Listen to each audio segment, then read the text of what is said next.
Bien le bonjour à tous, c'est avec grand plaisir que je vous accueille pour un nouveau numéro de votre pastille consacrée à l'actualité de Street Fighter. Et pour ce deuxième rendez-vous de l'année 2015, je vous promets une minute avec le moins de DLC possible au bon goût de vanille et dans laquelle vous allez vous sentir indestructible avec l'immense envie d'envoyer en exil vos adversaires. Et oui, tout ça c'est maintenant et dans la minute Street Fighter 4. Non, toujours pas. Ok. Non, c'est par là-bas.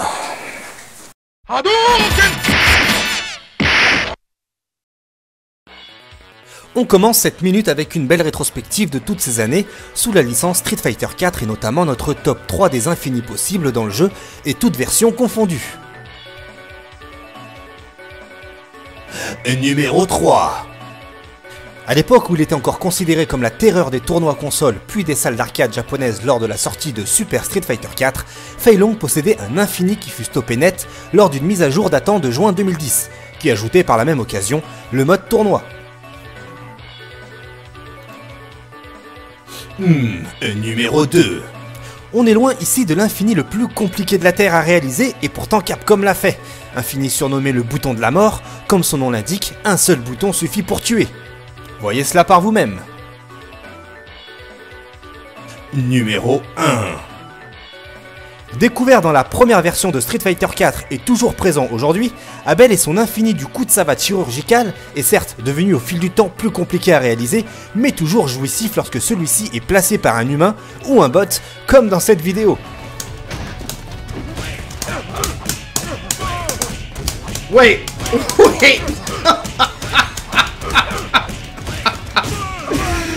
Oh, that was so sick!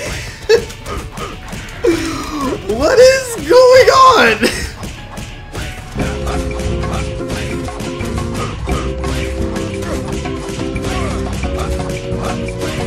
What? If I get hit, it's over?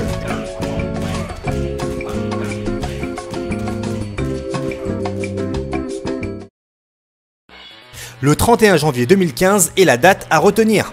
En effet, c'est par le biais de Sony que nous avons appris que Capcom occupera au Taipei Game Show 2015 la scène pour une durée d'1 heure. Au programme, la présentation de ses futurs jeux, mais aussi une séance de démonstration inédite autour de son prochain Street Fighter V. Et pour cela, l'éditeur a fait appel à Daigo et Gamerby pour une exhibition sur le jeu qui se tiendra durant le 4e jour de salon. Il y a de fortes chances à ce que le titre soit différent de ce que nous avions vu lors des phases finales Capcom Pro Tour, mais pour comparer cela, il nous faudra d'une, attendre encore quelques jours, et de deux, espérer que cet événement soit retransmis en direct. Évidemment, je vous tiendrai au courant. Et on termine avec l'événement à ne pas louper. Ce 24 et 25 janvier, Ken Bogard organise sa première ligue européenne autour du jeu Ultra Street Fighter 4. Dans le même esprit qu'une Topanga League, les 8 meilleurs compétiteurs issus de diverses nationalités européennes s'affronteront dans des rencontres en plusieurs matchs gagnants. Dénommée Kaku Top League, les hostilités se dérouleront pendant 2 jours et en direct. Bien sûr, le tout commenté par Sir Bogard. Évidemment, pour en savoir plus, je vous invite à aller sur vsftv.com. Nous, on se donne rendez-vous très rapidement pour un nouveau numéro de la minute Street Fighter. D'ici là, bon jeu à tous. A plus.